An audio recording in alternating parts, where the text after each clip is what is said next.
Hey guys, thanks for joining us here at Salty Ginger Talk. If you're a returning listener, it's great to have you back. If you're new to the channel, we're really glad you joined us. Hope you like what you hear. So today we've got a great guest on. Her name is Bracha Goetz. She is a Harvard educated author of children's books. She did not start off trying to be an author. She started off in medical school going to be a psychologist. She's going to talk about how her career path and her life path changed. She's going to introduce us to something called the pleasure ladder and why you can follow the pleasure ladder to make your life better. So without further ado, you're going to love Bracha. She's got high energy. She's a really super neat lady, and we're really happy to have her on the podcast. Let's bring her on right now. So, hey, Bracha, thanks for joining us here on Salty Ginger Talk. It's great to have you on the show. Wonderful to be here. Thank you. Yeah, we're doing this on a Friday, so we're heading into a weekend. That always puts us in better spirits, doesn't it? Yes.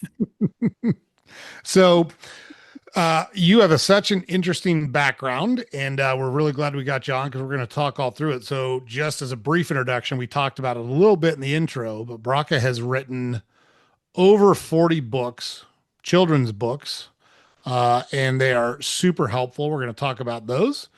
She talked about when we first met with her, because I had a great conversation with Bracha a couple weeks ago, a little bit about overcoming an eating disorder and some of the challenges that she faced and the methods that she used to overcome that. And she's just a really neat, super positive lady that's got a great message, and we're glad we're able to bring her on. So, with that introduction, Bracha, if you wouldn't mind, just give the listeners a brief background of who you are and how you got from point A to point B briefly, and then we'll do the deep dive on all the good stuff after.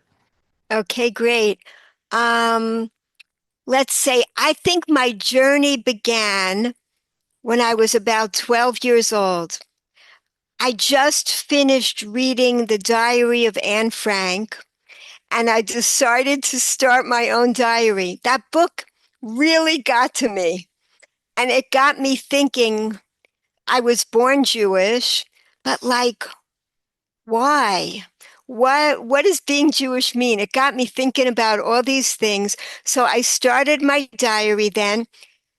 And years later, when I became a religious person, I found my old diary and I sat down, I started reading it, and I saw the thread through my life. So I took excerpts from it, and I took excerpts from what I later called a journal and letters. I filled in missing pieces, and that became my memoir. It tells the story of how I began at age 12 searching for what was missing in my life, and how when I finally found it, there was no longer a need for the food addictions that I developed along the way while I was searching.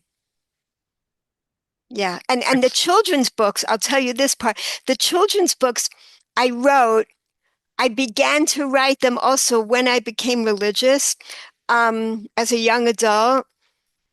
I wanted to write the books that I wished I had as a child.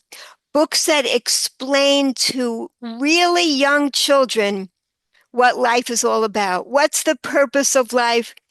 How to develop happiness skills as early in life as possible so that you could live a more joyful life. That's basically encapsulates my missions and what I spend my time doing now.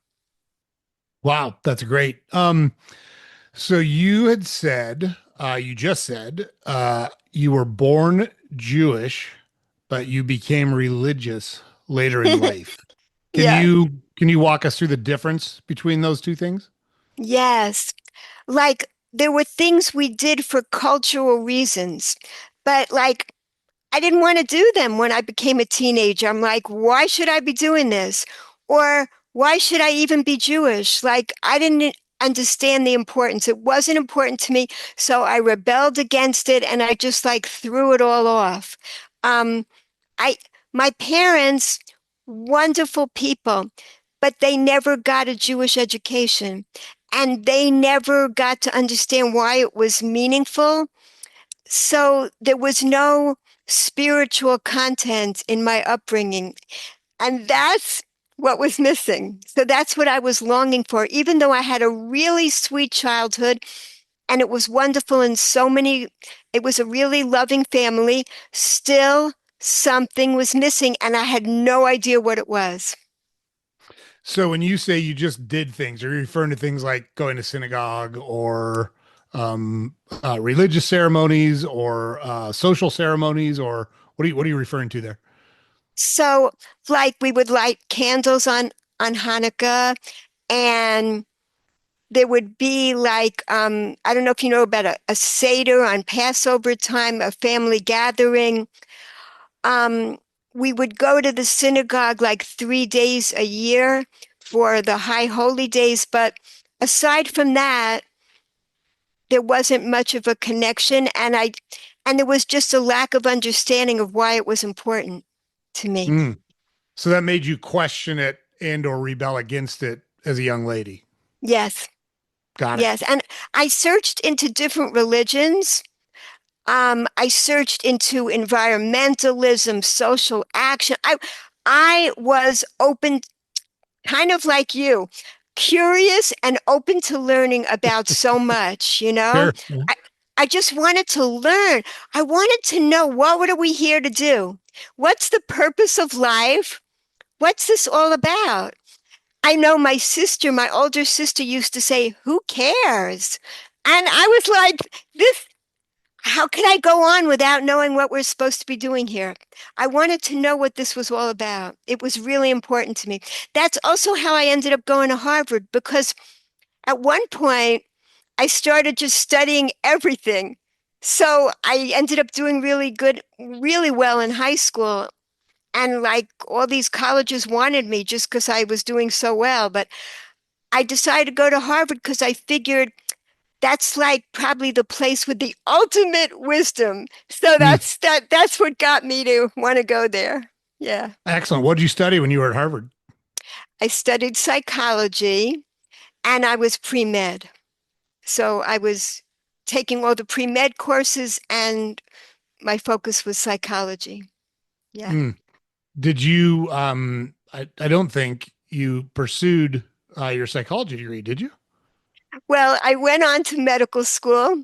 I wanted to be a psychiatrist. That was my goal, Mm. to to study the combination. I love science, to study the combination of mind and body. I just didn't know about the spirit part. So I got the mind and body connection, but one part was missing. So anyway, that is I went on to medical school until my life made a huge detour in a different direction. Yeah. And what direction did it detour in? Well, after the first year of medical school, I had a 6 week break. By that point, I was in a really miserable state. I was doing okay. I did really well at Harvard. I was doing okay in medical school, but I was really going downhill with my eating disordered behavior. So it was taking up more and more of my life. I looked successful on the outside. Mm. Inside, I was miserable. And I say, when I wrote, this is my memoir, Nourish the Soul, filling the emptiness within, because I felt so empty. Again, became more and more desperate, that search for what really fills us up. So by by medical school, my behaviors were getting more and more bizarre. When a person has an addiction, they do everything secretly, so no one knows what they're doing. And they have all this great coping skills to cover it up. So everything's done secretly, and you're living a life of misery. It's really like being in a prison, and the walls get narrower and narrower. And it began to take up my whole mind, all my energy. It was taking up my life gradually. Like at Harvard, I was doing like breakthrough research, of course, in the area of eating disordered behavior. I was like becoming the expert there while I was getting sicker and sicker while I was there. By the time I was in medical school, I was at the lowest place possible. So um, I went to the psychiatrist who was assigned to help the medical students. And I told the psychiatrist everything I was doing, all my secrets. I spilled it all out. Mm. And I said, like, I am really going crazy. I don't think I can continue like this. And it was the strangest thing. He was Japanese. He was not from my culture at all. He met me once and he said to me, you know, I know that you think this is overpowering, but it sounds to me like it's a spiritual yearning that you have. And I have a feeling maybe you're going to even find what you're looking for this summer. Because I had already had plans to go to Israel for 6 weeks that summer. And that's what happened. I ended up going. He was right. I don't know. From everything I described, it's amazing that he was able to cut through and understand that all my suffering was wrapped around that because I didn't understand that myself, you know? Yeah. Wow. That's amazing. Um, Yeah. so if you're willing, I'd love to talk a little bit, and I want to walk you through it just to make sure you're comfortable with it. I want to talk a little bit about some of the behaviors you just talked about, so that we can set it up for the listeners, and then Yes. talk through what the resolutions were. And I want to spend a lot more time on your faith and how that helped kind of solve some of the problems. So I don't want you to think I'm just asking you a bunch of tough questions. There's a purpose for it, I promise, if you're willing to indulge me. Totally. When this book was published, people said to me, "Why are you sharing these things? Because you have such a happy life now. Why are you uncovering all this garbage, you know?"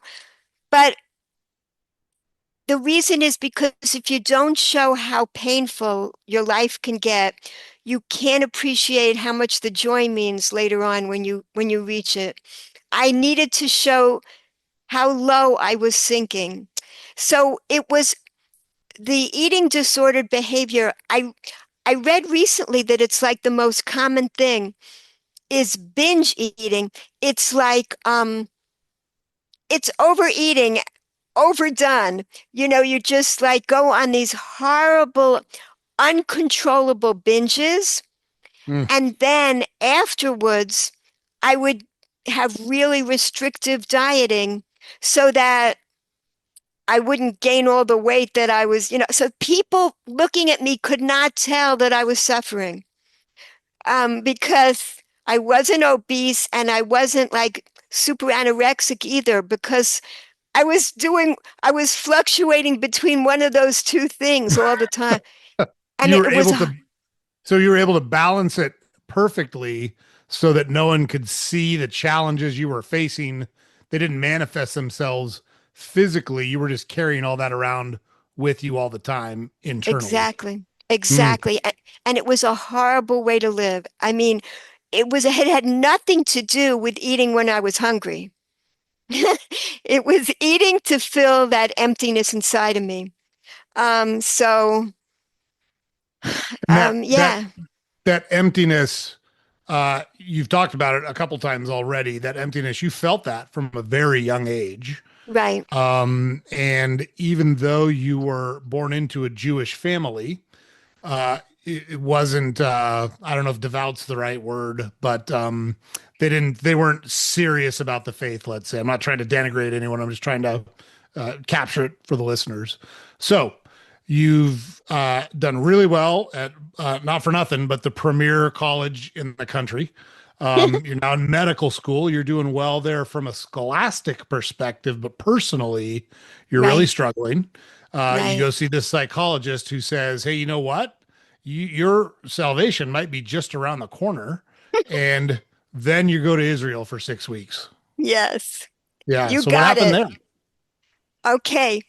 My mother said, first of all, I wouldn't date anybody Jewish. Like I wanted to have nothing to do with Jewish. So my mother said, well, a good place to meet Jewish people would be Israel. How about you go to Israel, you know? So, but when you're there, just don't contact this one guy. I know him from my childhood. And as according to my mother, he became a religious fanatic. Don't contact him, but do whatever else you want in Israel. So of course, Mm. right away, I contact him, you know, and I'm like, um, I'm studying to be a psychiatrist. And I want to be able to help my patients. We didn't call them clients in those days, they were called patients. I want to be able to help my patients know why life is worth living. So, can you help me learn about that? He said, for sure, I could help you exactly with that. So, he took me to these two schools, which are like for adult beginners, learning about Judaism, learning about my real heritage. Um, so, I started studying. The first day I walk in, it was like, oh my gosh, this is what I've always wanted to know. And I didn't even understand the classes completely because a lot of words were in Hebrew and I didn't know what they were talking about. But it was more than that. It was the purity, the idealism, the lack of cynicism that I saw in the teachers and in the students. They were so much like me. The students were people hungry to fill that emptiness, people hungry for a certain purity and truth in their life, a spiritual wisdom that I've been searching for. Even when I was at Harvard, I took classes at the Harvard Divinity School, and it was all like intellectually analyzing the Bible. It was like, this is not what I wanted. No, like I couldn't find it. Any place I went for searching, it wasn't there. So, yeah, so I was searching for many years. As an undergraduate, I took courses at Harvard's Graduate School of Public Health and Harvard Medical School. Again, those were always my interests, but I didn't find what my core needed. So that's what began to happen. There was a special rabbi, Rabbi Noah Weinberg. He's no longer alive, but he was so revolutionary in that he took the Bible and he made it completely relevant to today. Um, and one of the things that he talked about was the pleasure ladder, which really affected me because what I realized is that what we're seeking in life is lasting pleasure. When we eat, it brings immediate gratification, immediate pleasure, but that pleasure lasts like 2 seconds. Once we swallow it, it's over. It's so much behind that basis for why overeating, which is so common, we keep stuffing our faces because we feel a scarcity of pleasure in our lives.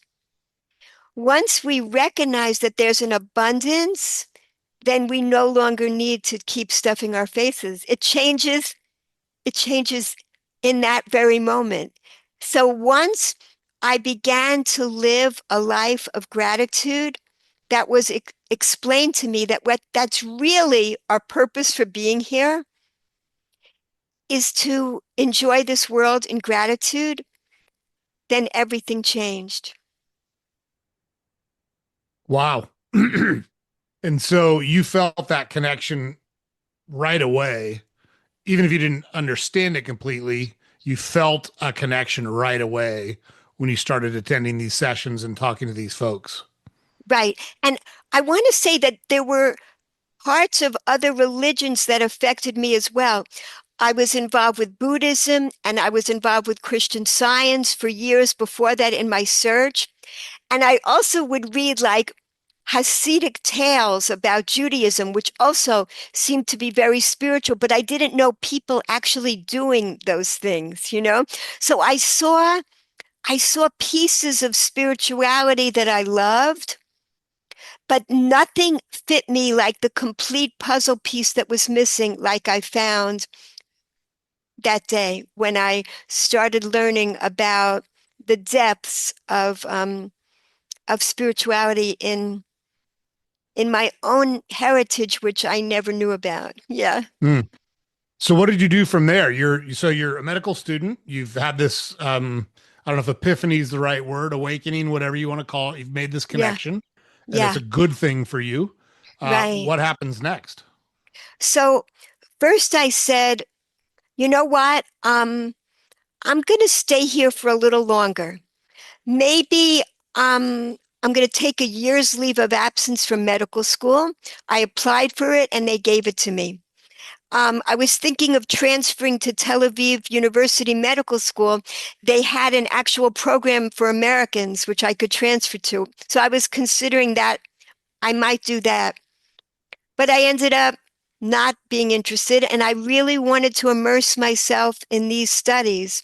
So my parents completely freaked out. They thought, yeah, I bet. they thought I joined a cult. Mm, Even though this is my own religion, they yeah. thought I was joining a cult. So it was like, please come back. You could try other types of Judaism. Don't go off the deep end. This is like, here I am, thousands of miles away. But I'm like, if I come back, I'm going to drop this. The pressure will be too great, and I don't want to. I really want to be here now. So I stayed. Um, and I started dating a few months into being there. And I ended up meeting a young man who was on the same path as me. He'd also finished college. He also was brought up almost exactly like me. Crazy thing. He was born a few blocks away from where I was born in New York. The same the same neighborhood. His parents went to that same synagogue as my parents, like when they went. And he ended up moving to California. Like before I was born, he was gone. We didn't know each other. We met in Jerusalem.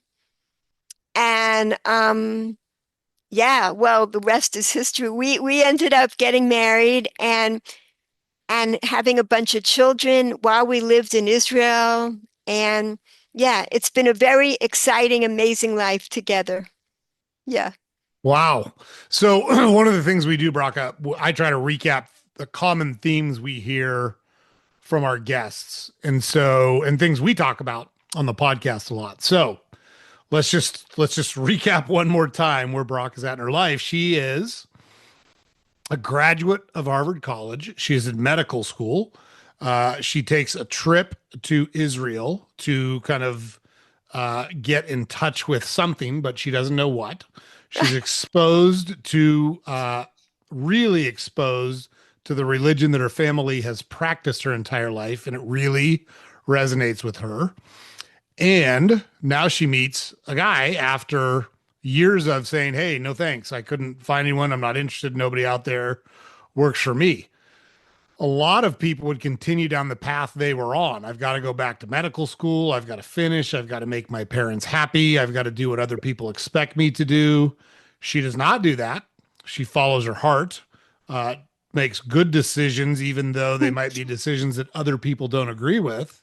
And it leads to a wonderful life and a wonderful marriage and a family and all of those things. So, the takeaway here, guys, is you got to have the guts to do what's right for you, and you got to have the guts to take advantage of the opportunities when they present themselves to you. Because think about how much pressure she was probably under at that point from her parents, from her family, from her friends. And she says, "Nope, I'm staying here. I'm learning about religion. And I met this guy, and things are going really well." And everybody thinks she's off of her rocker.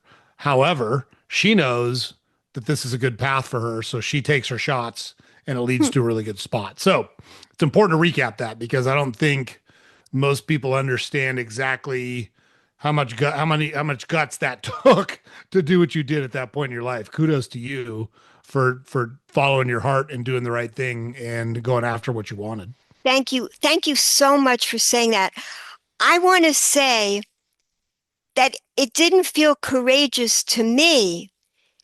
It felt so clear and obvious because that's why they say people have to kind of get to the pits before they can climb out. I felt like I was really at the bottom level and I had no morals left. It didn't matter what guys I was with before that. it's hard to believe. My the world had turned gray for me, and the colors began to return. The colors became vivid and beautiful again. So it wasn't hard for me to say goodbye to a gray world. I didn't want any part of that. It was like it just felt so natural and right because who we are really souls. This is just clothing on our souls. My essence was my soul, and my soul was starving. It was literally starving. There was a genuine hunger, and it was becoming unbearable to live without the spiritual sustenance I needed to live. Yep. And so that search to nourish your soul manifested itself in an eating disorder of real food. Like Yes. it literally was if I consume and consume and consume, maybe Yeah. I can fill this void. But it was something non-edible entirely. It was something Yeah. spiritual that you needed, and that's what you finally found. Exactly. Um, it brings immediate pleasure. What we really want is pleasure. So, food or any other addiction, we desperately try to fill the hole with externalities. That just makes the hole deeper and deeper. That's what addictions are. No matter what the addiction is, with food, the analogy is so obvious, but it's all a hunger. And we just keep stuffing it in, and it becomes, oh, I read a quote that you said, growth doesn't happen in comfort zones. That's what happens with an addiction. You're getting that immediate comfort. Mm. It takes away the pain of the emptiness for that moment when you're experiencing the pleasure, but it never lasts long enough. You finish the whole box of cookies, you finish the whole container of ice cream, you finish the whole bag of potato chips, and you're left feeling emptier than the bag or the box or the container of ice cream. You're left feeling worse than you were before. Mm. That feels like a great segue to talk about the pleasure ladder because you and I had a brief Yes. conversation about that, but I'd like to get into that in more detail. I'd never heard of it. You brought it Yeah. up, but we didn't cover it in great detail. So let me just open the floor to you. And can you introduce our listeners to the pleasure ladder and give them the details that they need to know about it? Thank you so much. Yes, this is so helpful. This genius, Rabbi Noah Weinberg, he developed this concept of the pleasure ladder based on ancient wisdom, thousands of years old. It's, have you ever heard of the Kabbalah? It's based on really ancient wisdom, but this pleasure ladder, on my website is actually more details, but this is the basic pleasure ladder about it. So you people can download, you could used to be able to download the pleasure ladder chart for free to put up on your fridge or your cabinet, Mm. but now you have to pay $1 because people started hacking into the website somehow. So this stopped all that craziness that was going on with people constantly downloading it. So now um, the pleasure ladder has 5 levels. It corresponds to our 5 fingers. In other words, pleasure, lasting pleasure, is available to every one of us right in front of us. It's in our own hands. This is totally empowering. There in our hands is the 5 levels of pleasure. It's to remind us. And these 5 levels correspond to the 5 levels of the human soul. The lowest level of the soul is the part that's attached to our body. So all the natural sensual pleasures in this world, um, I'll just name a few. Um, eating healthy food, spending time in nature, music, moving our bodies, dancing, swimming, gardening, yoga, whatever you enjoy, this naturally brings us pleasure. You hear people talking about if you're depressed or anxious, then do these things. But now this explains why they work. Because when we experience any of these natural pleasures, with gratitude, then we are elevated to that first level of pleasure. Um, I love to give the example of an orange. An orange is a natural physical pleasure, and you'll notice that the fruit are green on the trees before they're ready for us. They're camouflaged in with the leaves to protect them until they're ready for us to enjoy. And then when they become the brightest and most beautiful colors, so they give us a pleasure to see that bright orange color, it's calling, I'm ready. And then we enjoy what it looks like. It smells beautiful. And then when we take off the peel, the it's individually wrapped with such loving kindness, so the sweet juiciness stays in for months. And then when we experience it, we're left with these seeds. And the seeds are meant to go back into the earth and become more trees, more orange trees, infinite more oranges. So this is just one tiny gift, just an orange. You can see that it's packed with so much wisdom, infinite wisdom, and infinite loving kindness. So now there's so many, many infinite gifts available to us every moment. And if we experience them with gratitude, that's just a sampling of the gratitude you can experience with an orange. Yeah. So I just want to talk about gratitude for a minute. And I think your description of experiencing an orange is a perfect encapsulation of gratitude, right? Because we talk a lot about, showing gratitude. And for me, it's pretty basic. I love being around my family. I really enjoy spending time outdoors. I really enjoy spending time in solitude thinking. Um, but I think a lot of people don't understand how powerful those moments actually are.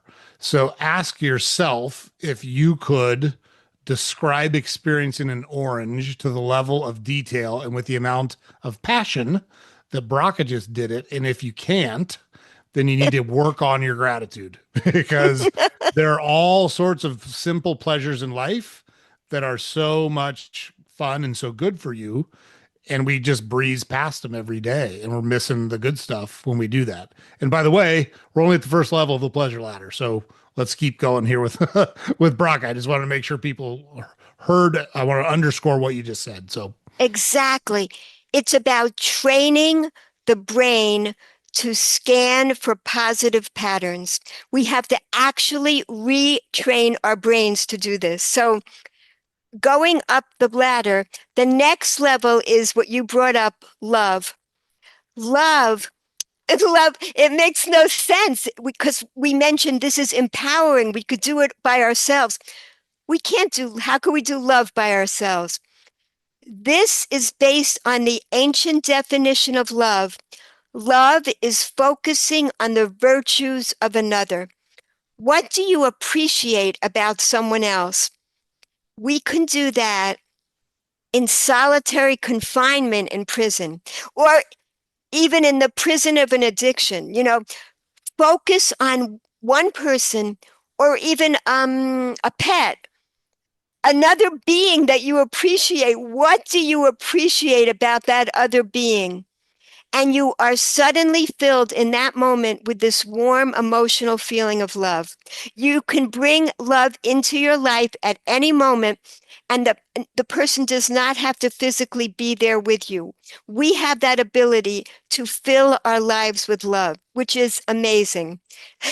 Because I went through so much loneliness. Addictions are filled with loneliness too. mm, It's Addictions are about estrangement, disconnection, disengagement, tons of loneliness, and pleasure. This gratitude, it's about connection.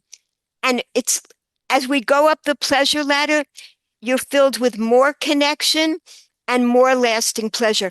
First, you're connecting to a thing, another physical thing in this world. Now you're connecting to another being. On the third level, you're connecting more out into the world. The third level is doing something good and meaningful, like your podcast. You know, when you started your podcast, you're helping people. It's filling you with so much meaning. It's like it's such a great thing to be doing something good and meaningful. When I was on another show and the host said that he was feeling lonely and miserable, and he bought a pizza pie and he had two slices of pizza and he was about to plow through the whole box of pizza by himself when there was a knock at his door, and his neighbor needed his help for 2 minutes. When he came back in, he didn't need the pizza anymore. Mm. What changed?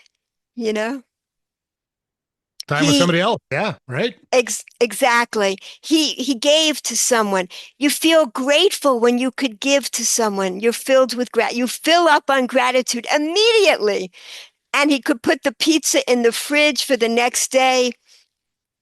It wasn't that he wanted the pizza. He wanted pleasure. He wanted lasting pleasure. What brings lasting pleasure? Gratitude. So moving up, the next to the highest level is also surprising. It's creativity. When we are in a creative zone, we don't feel like eating or sleeping. We are just on such a high, and time, we're like beyond time. We're just in this creative, amazing state. So again, like also we're actually these are we're emulating the the cosmic source of the universe as we go up to higher levels, as we approach creating all the natural physical pleasures, love, meaning, creativity. So the highest level is called transcendence. It's the recognition of oneness, that we are all connected. We are really never alone. It's the opposite of that state of addiction, of feeling completely cut off and self centered. We recognize that we are connected to everybody. We're connected to all the life energy. We're connected to this. I'm connected to this tree outside my window. It's giving me it's giving me the oxygen I need. We give it the carbon dioxide it needs. We're all connected. And I probably most people have experienced it under a starry, starry sky in the country when you feel like you're a part of the greater universe, and it never goes away, that feeling. You stay with that pleasure forever inside of you.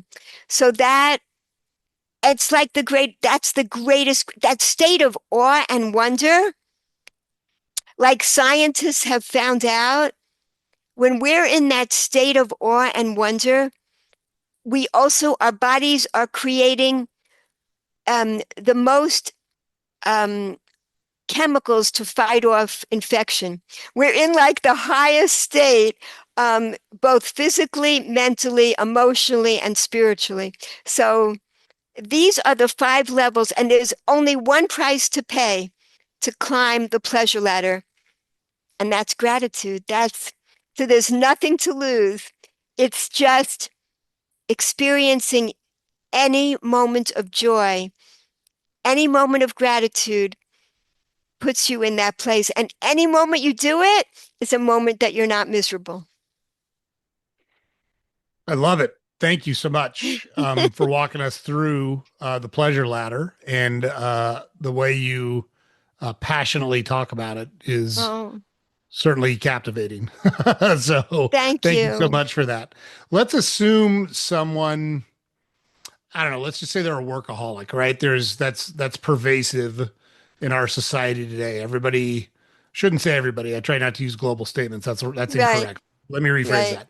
Many people right. uh, put their career at the center of their life, ahead of their family, ahead of their health, ahead of their mental well-being, and they basically get their existence or their self-worth from their career.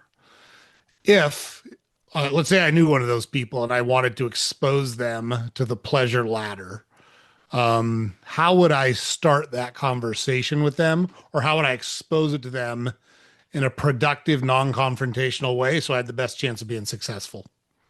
Well, what I feel is if this person is happy and grateful in their life as a workaholic, wonderful. Why change? Maybe you're doing wonderful things for the world. What pushed me was my misery. You need a push and a pull. You Mm. need a pull of seeing something great that works, but the push was the misery in my life. So is that person miserable? Because then they have a push to want to add gratitude to their lives, to to to pause sometimes, to enjoy the moments. There's an expression, enjoy the little things in life, because one day you'll look back and realize those were the big things. So you can get too wrapped up in what you're doing and not enjoy yourself. But if the person is enjoying being a workaholic, no need to change, if you're enjoying your life like that. Sure. No, that's great. And Yeah. look, I very well could fall for what it's worth. I very well could fall in that category. I have a full-time gig. I run a company and I do the podcast because I really enjoy the podcast. And like you talked Right, about, I looked around and said, hey, there's a void out here for right. a lot of folks that don't have someone that's the voice in their ear saying, hey, you can do better. You can challenge yourself. Here's some tips on how you can challenge yourself. And then we started talking to folks like you who are willing to talk about how they got to where they're at in life and all the things they experienced, both good and bad, and talk about those candidly. And it's that human connection that I think is what our listeners get the most value out of is, hey, there's other people out there, not just me, that struggle with or struggled with something similar to what I'm going through, and they made it. If they made it, I can make it. I wonder how they did it. And then we talk through that, right? So, um, but I enjoy what I do, and I've been married to my wife for 33 years. We've got a great relationship. She's happy, I'm happy. And Yes, you know, uh are there things we could do better? Of course. We're always trying to improve ourselves and do better. But yes, I think that's part of why we're happy is that we don't want to coast. There's only one way to coast. yes, There's only one way to coast, and it's downhill. I worked for a guy that used to say that. So yes, you don't want to coast because you're heading the wrong direction when you're doing it. yes. So you are getting pleasure from all these levels. That's why do I call that a workaholic? Am I a workaholic right now? I mean, I'm retired now, but am I a workaholic on this mission? No, it energizes me. I could do this all day long. You know what I mean? I mean, I don't want to do it all day long. I also want to be with my family. I also want to spend time in nature, and I love to exercise. So no, I don't want to do it all day long. But but I am so devoted to it, heart and soul. So yeah, it's a wonderful thing to have causes that you're devoted to. It's great. I don't want to denigrate being a workaholic. If you're enjoying it, if your life is filled with gratitude while you're working hard. Yeah. Yeah, and that's a great distinction. You said it much better than I did because to paint with as broad of a brush as a workaholic implies that it's negative, and it's not always negative. I think you're right. I think you're right about that. I think that's a good call out. Let's talk about your books. You've written so many books. Let's talk about how you got into that. Yeah. Well, I just started because I wanted to I wanted to teach these happiness skills as early in life as possible. Why play catch up if you don't have to? There's a lot of unnecessary pain that we go through. Life is filled with challenges and pain, but there's unnecessary pain that we go through as well. Why? If we could be more productive if we don't go through all that unnecessary loneliness, for instance. If I knew how to bring happiness into my life. So this is the happiness box book. It's it's one of my oldest books and it's one of my newest books. There was a Jewish version that was like super popular. And so now we decided we're going to make it a universal version. And this just came out. It's all about a boy. He he's always miserable. He's not really happy with what he gets. So many of my books, every one of my books instills gratitude, but in some books it's more obvious and some it's more subtle. But I sneak it into every single book. Um, in this book, it's like one of the main points of the book.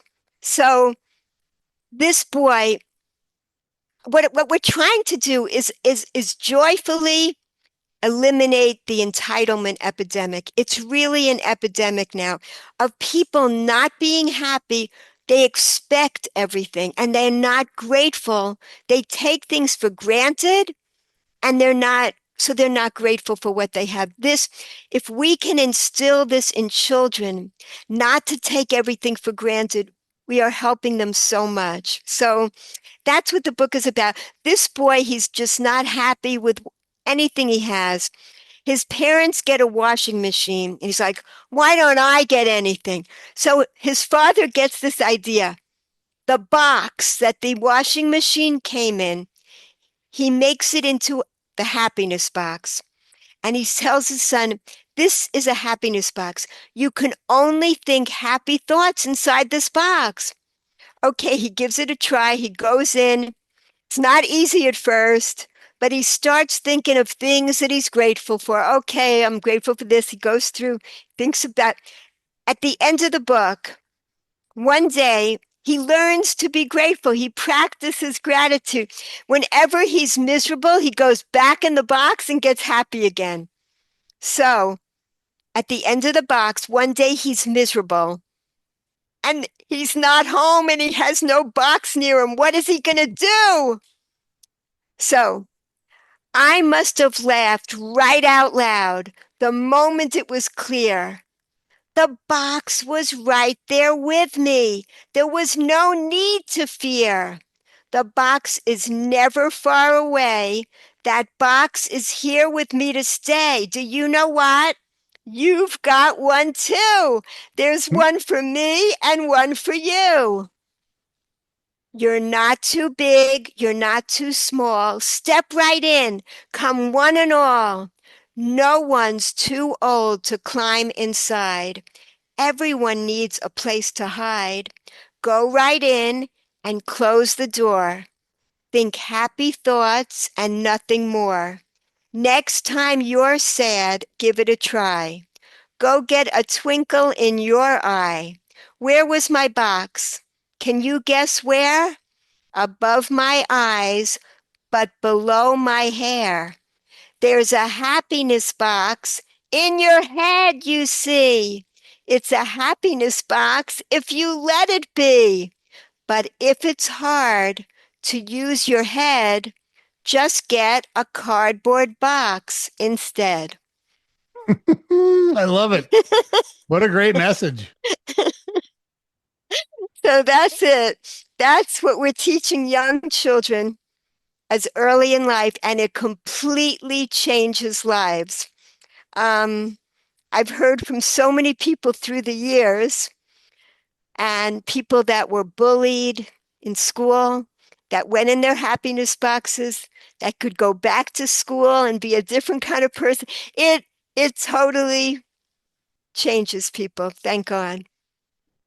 I love it. And like it just dovetails perfectly to one of the things we talk about all the time on the podcast, which is mindset, right? Yep, So yep, a lot of times we don't have control over what happens to us in our lives. Sometimes we do, yep, sometimes we don't.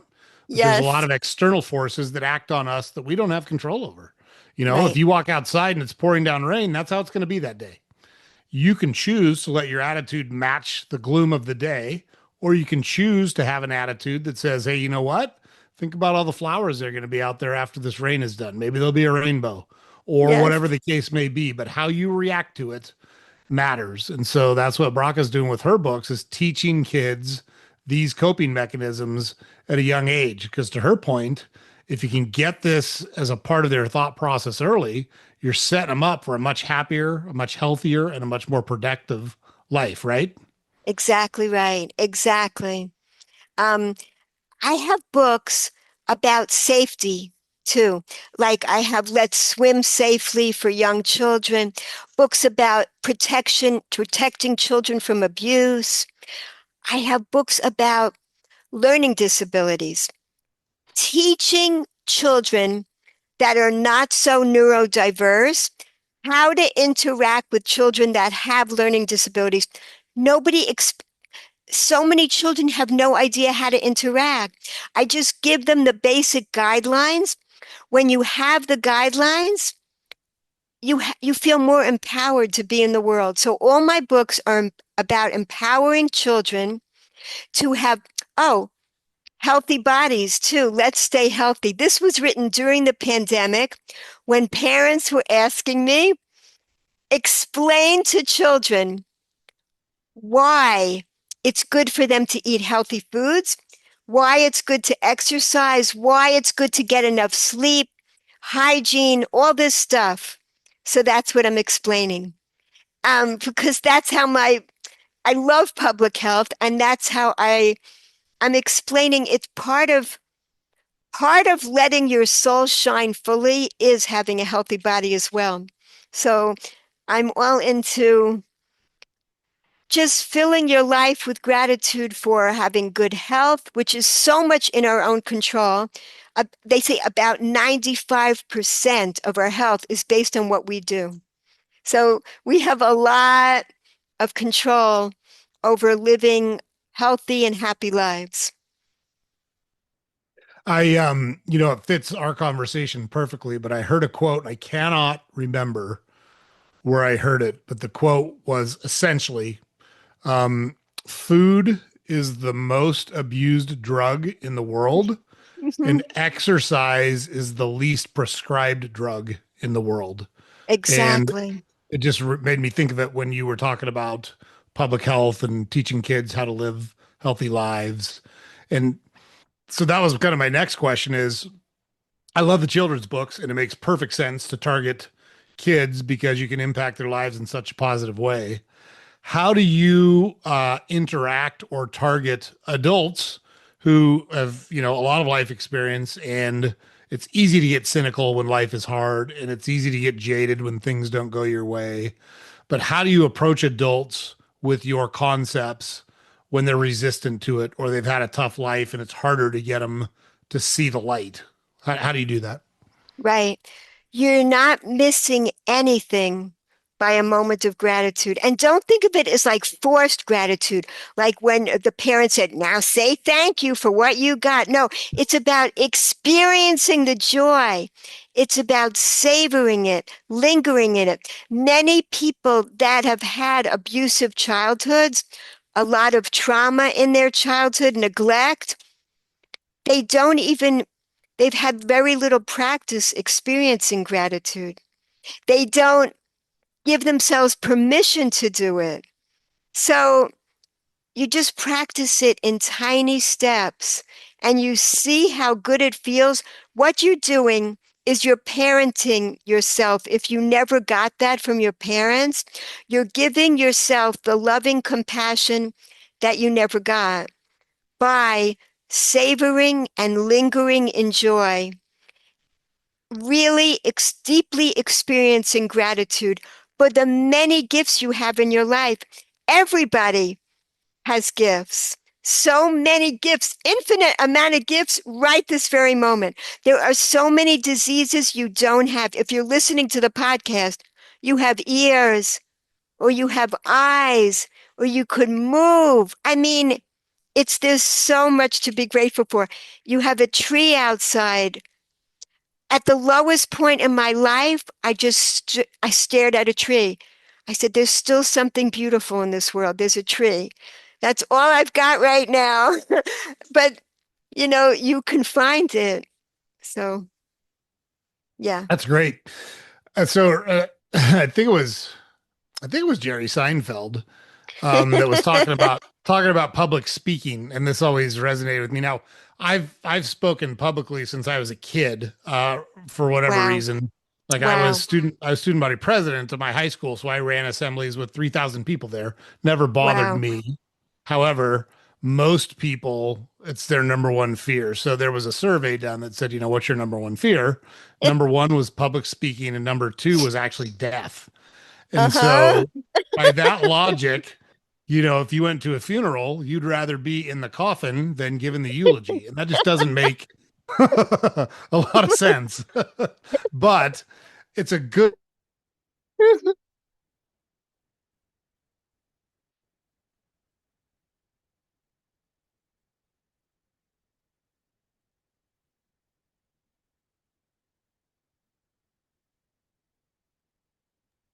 I think Joe is freezing Braca.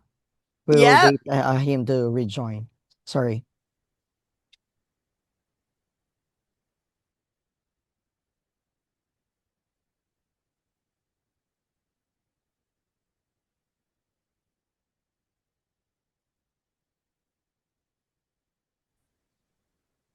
All right, go ahead, Joe. Okay. Thanks, James. Appreciate it. All right, so such good stuff on the books, Braca. Where do you typically, well, I guess a couple questions around your books.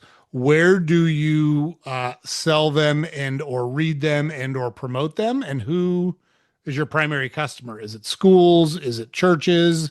Is it hospitals? Where do you do that work? So my first 39 books were published by traditional publishers. And when I wrote my 40th book, that was the Let's Stay Healthy book, during the pandemic, my children, my youngest children said to me, stop sending your books to publishers. We want to become your publishers. So now my children are publishing my books. In the last few Wow. books, yeah, so they started it's called Growing Impact Publications.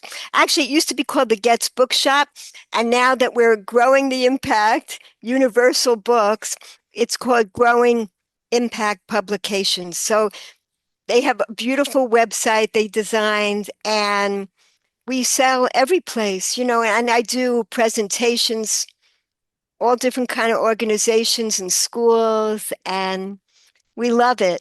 Yeah, this is my retired life now, just devoted to the book. So it's wonderful. Yeah. So, we're shifting gears a little bit here, but you said retired life. So after you started down this path in Israel, um, you got married. What did you do? What did your husband do? How kind of generally, how did your life play out from there? My husband was an urban planner.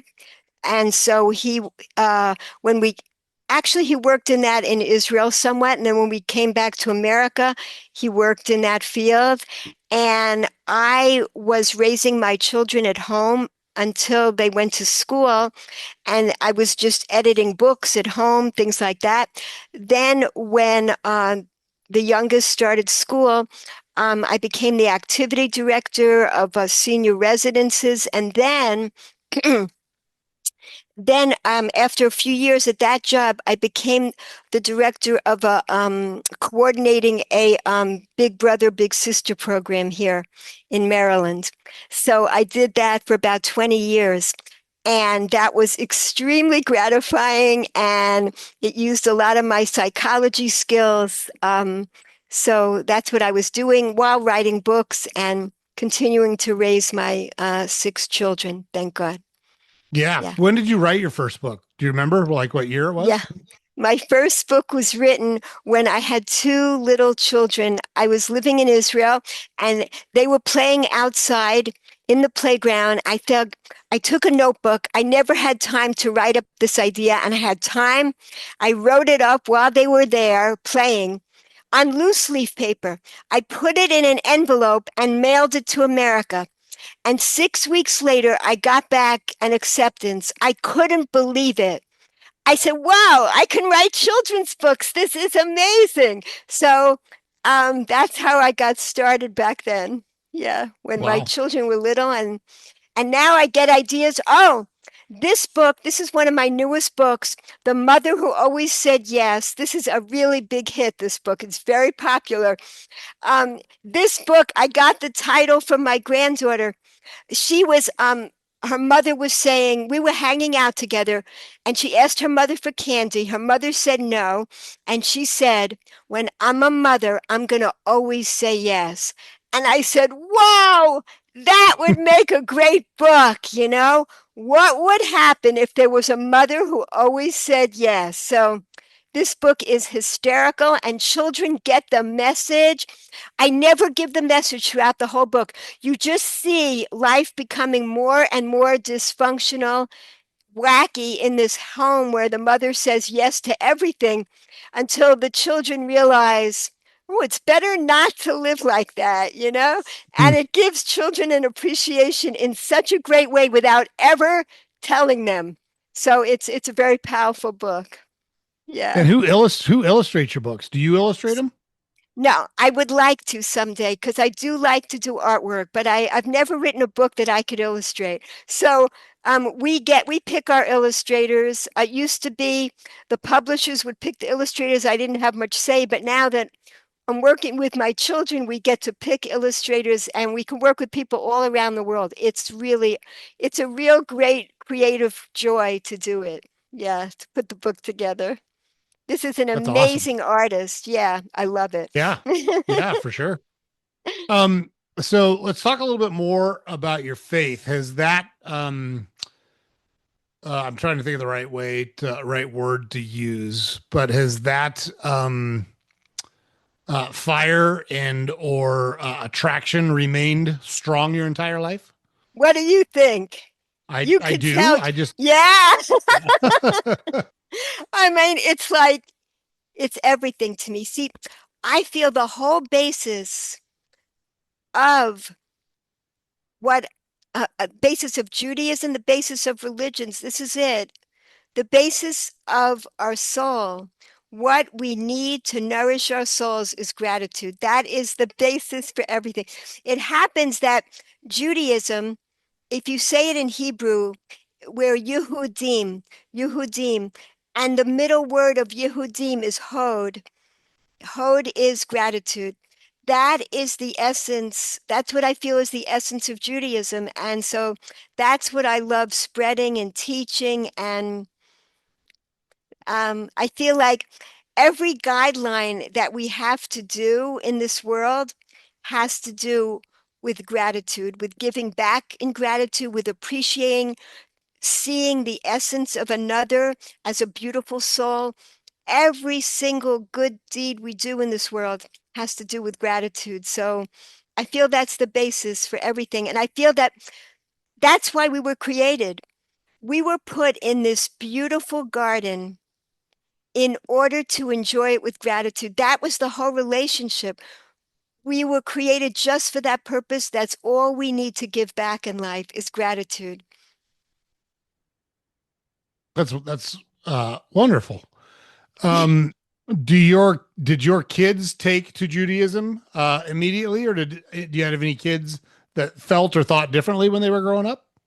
They're all really grateful, joyful people on the same mission as us. Thank God, because they really had a wonderful time growing up here, and they're enjoying spreading it out in the world in their own ways. And now the grandchildren are too. So many of them are teachers. Um, and one of them has a school. He became the principal. He started a school. He founded a school. They're all over the place, and they're each one of them is doing wonderful things. Yeah, That's awesome. That's so yeah. cool. Thank God. So one of the things we do on the show is as we get towards the end here, we like to open the floor up to the guest and just say, hey, is there something that I haven't asked you yet, or is that you think our listeners should know about, or is there a subject or subjects that we haven't talked about yet that you think would be useful for the listeners? So in essence, the floor is yours, and I would love to hear what you think. Thank you so much. Okay, imagine a man on the top of a building and he wants to jump off. I mean, I was at a point in my life, it's hard to believe, but I didn't want to live anymore. That's how bad it gets. So I'm sure many people have experienced this. I just want to say one other thing. I learned recently that we have about 60,000 thoughts a day. and and over 80% of them are negative. And 95% of those negative thoughts are repetitive. We just keep thinking the same negative thoughts every day. So don't think, anyone listening, that's just you. We're all like this. In fact, oh my gosh, wait. There's one book I wrote, don't read this book, explaining to little children to recognize that negative voice in your head and how to overpower it. So we all have this. So there's this guy on the roof. He's about ready to jump. And a lady sees him from across the way and she goes, "Don't jump, whatever you do." And he goes, "Why not?" And she goes, "I don't know what kind of problems you have in your life. I'm sure you have tons of problems and you're in a lot of pain. But what if you were blind and you suddenly were given the gift of sight? Would you still jump off?" He goes, "No, of course not." And she goes, "Okay, here is the gift of sight." Goes, "What?" "Yes, open your eyes. You got up to this roof by yourself. You can move. You have arms and legs that are moving. You're breathing. You're seeing. You're hearing. You have so much to be grateful for. Open your eyes. No longer be blind. See that you have so much." That is all of us. We've all experienced that in our lives. That's every one of us. So anyone feeling miserable, don't think you're the only one. We all go through that. That's a natural thing. This voice in our heads that's getting us to be miserable, it's put there on purpose. It's a personal trainer. It's like this. And we push against it. And that's how we grow our gratitude muscles, pushing against our barbells, push, and we grow our gratitude muscles. Push it away. Be grateful for something, and you'll see it feels weird at first, like going on a gravelly road no one's traveled on. But as you get used to it, you will rewire your brain. You'll create gratitude pathways and become a much happier person, God willing. I love that you have a barbell on your desk. That is that is awesome. And look, we absolutely loved having you on the podcast. I appreciate so much you sharing the pleasure ladder with our listeners and the concepts behind the pleasure ladder.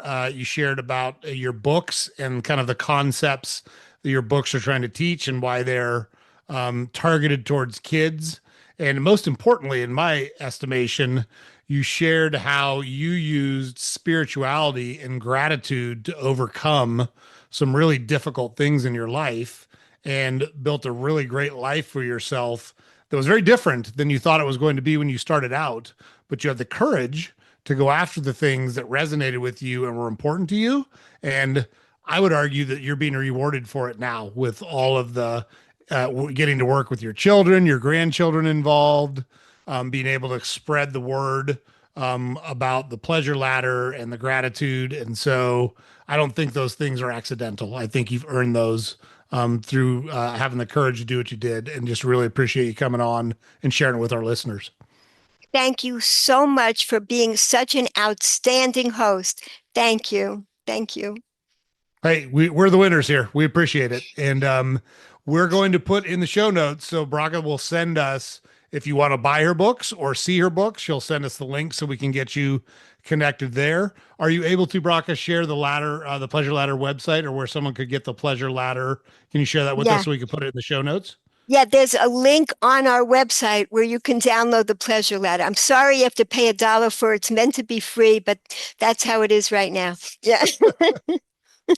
No worries. I just want to make it as easy as possible for our listeners if they want to go look for it. So thank you again so much, Brock. I really appreciate you coming on, and stay in touch. We'd love to have you on again somewhere in the future. Thank you very much. I would love it. That's great. Have a great weekend. You too. Okay. James, we good? He's on mute.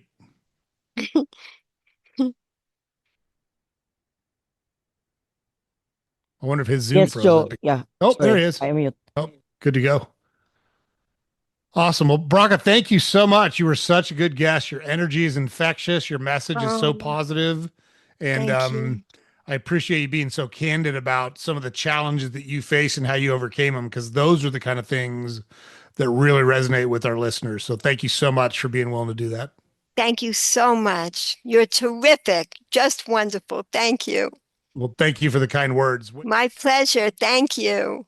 Thank you. Have a great weekend. You too. Bye Okay. bye. Okay, guys, we told you talk about a high energy, positive person. Bracha exemplifies that description. So, got to hear all about her books, got to hear about the pleasure ladder. She was very candid about having an eating disorder and how faith and spirituality were the answer to her solving that eating disorder. Talked about having the guts to make different decisions in her life than other people wanted her to, and how taking action led her down some really awesome roads. So, what a great guest. She did a great job. Super happy to have her on. We're going to include all of her links in the show notes so that you can get in touch with her, read her books, and find the pleasure ladder if you're interested in following up and learning more. So, don't forget to head over to our website. James puts it up over here every day, saltygingertalk.com. All the podcast episodes are there. Links to all our social media accounts are there. We publish a newsletter every weekday that you can subscribe to on our website. And please, if you're able, like, share, and subscribe to our podcast on whatever platform you consume it on. It's super helpful for us. Really appreciate you guys checking out the channel. We're going to keep bringing you high value people and high quality people. So make sure you tune in every time. We will see you on the next episode.